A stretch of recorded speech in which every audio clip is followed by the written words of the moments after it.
Alors pour réussir vraiment ces photos à tous les coups ou presque, il n'y a pas de miracle. Il faut d'abord commencer par comprendre de quoi est composé un appareil photo et comment il fonctionne. Le premier élément d'un appareil photo numérique, que ce soit un compact ou un réflexe, c'est son capteur. Le capteur, qu'est-ce que c'est ?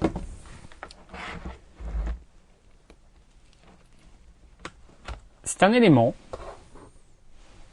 qui se trouve au fond, derrière l'objectif, au fond de l'appareil, là où se trouvait avant la pellicule.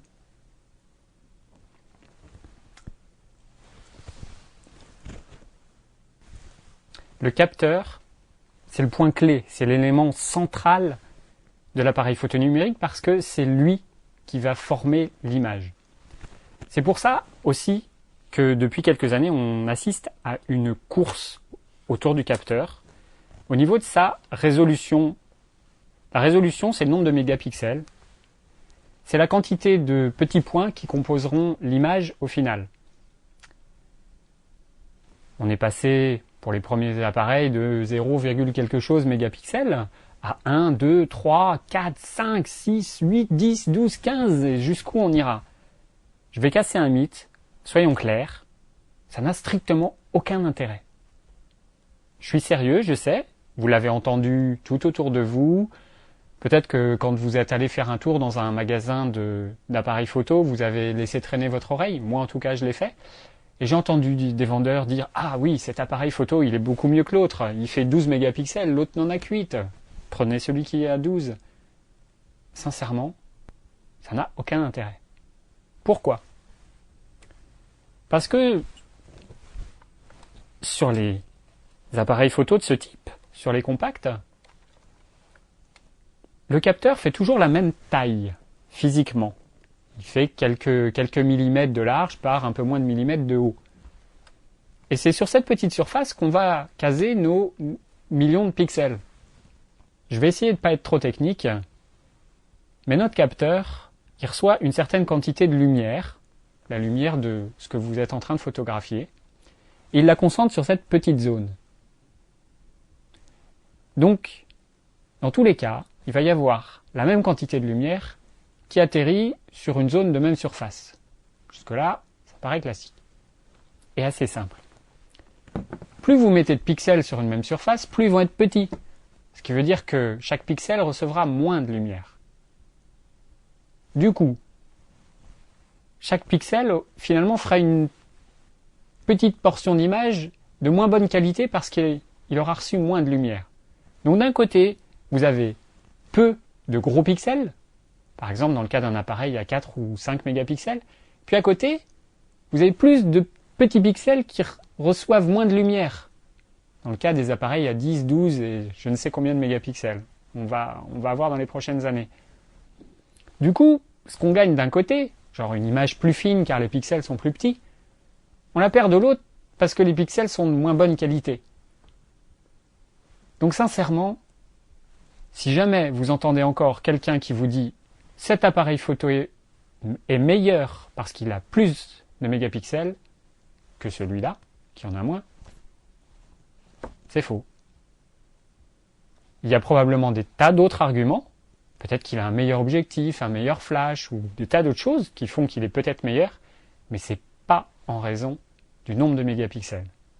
Et ça, c'est une idée qu'il va vraiment falloir casser.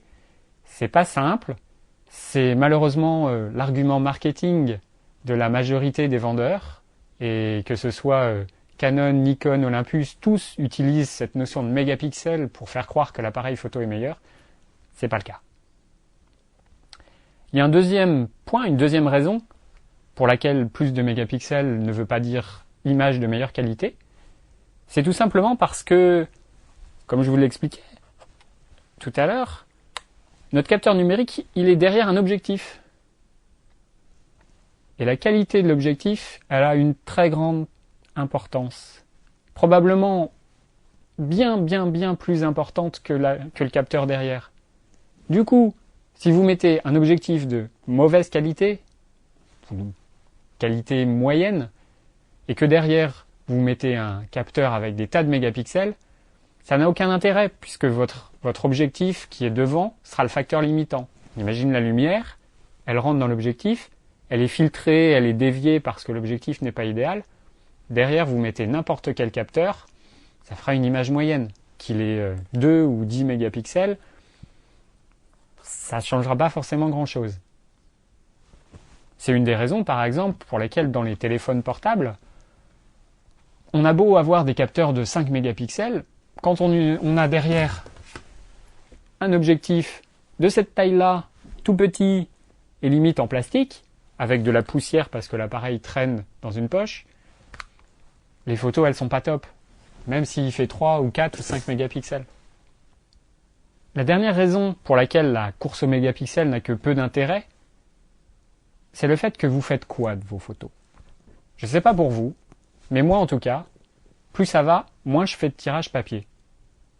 Parce que tous les gens chez qui je vais, mes amis, ma famille, tout le monde a un ordinateur, et finalement, transporter une petite carte mémoire, une clé USB, pour montrer ses photos, c'est tout aussi simple que de faire des tirages papier et d'amener un album. Après, chacun fait ce qu'il veut.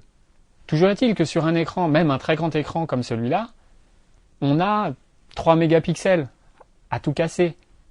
Donc, quelle que soit finalement la taille de ma photo dans l'appareil, je ne pourrais pas profiter de tous ces pixels puisque c'est l'écran, c'est mon écran d'ordinateur qui du coup limite la qualité de l'image. Même chose pour les tirages papier. Si vous en faites quand même, est-ce que vous allez vraiment faire des agrandissements d'1 mètre de diagonale? Il faut savoir qu'à partir de 4 ou 5 mégapixels, on peut déjà faire un 20 par 30 cm avec une très bonne qualité. Est-ce que vous pensez vraiment faire autant de tirages très très grands? C'est pas dit. C'est pour ça que pourquoi 10 ou 12 mégapixels? L'inconvénient principal qui va avec, c'est que ça prend beaucoup de place. Plus vous avez de mégapixels sur une image, plus il faut des grandes cartes mémoire parce que chaque photo, il faut la stocker. Elle est plus grande. Bref, tout ça pour dire que la course aux mégapixels n'a vraiment aucun intérêt. Et que n'importe quel appareil photo numérique à partir de 4-5 mégapixels, c'est-à-dire l'intégralité de ceux que vous pouvez acheter aujourd'hui, mais aussi celui que vous avez acheté il y a 5 ou 6 ans, permet de faire de très très belles images. Pas besoin forcément de changer et d'acheter l'appareil dernier cri juste pour avoir quelques mégapixels de plus. Par contre, il y a un facteur très important, et là, bizarrement, il n'y a plus personne pour en parler. Vous trouverez ça nulle part dans les caractéristiques techniques de l'appareil, ça s'appelle la sensibilité. La sensibilité d'un capteur, c'est sa capacité à faire des images claires dans des conditions d'éclairage un peu faibles.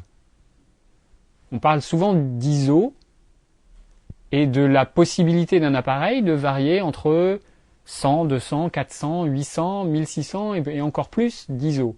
C'est-à-dire que votre capteur, grâce à un traitement à l'intérieur de l'appareil, va pouvoir essayer de tirer le maximum de la lumière qu'il reçoit. Et là, tous les capteurs ne sont pas identiques.